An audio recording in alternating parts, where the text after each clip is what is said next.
Hey guys, today I'm going to tell you how to remove someone as admin from WhatsApp group.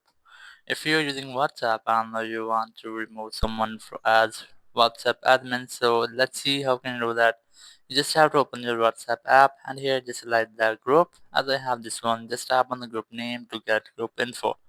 And here you will get all the admins and all the members in your group.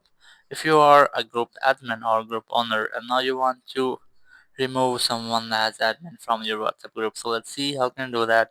You must have to select the admin name as I'm going to remove this one as group admin. Just tap on it and here just select the dismiss as admin option. Just select that option. Once you have that, the person will be removed from WhatsApp group admin. So that's how you can easily remove someone as admin from WhatsApp group. Thank you very much for watching the video. Until next video, bye bye.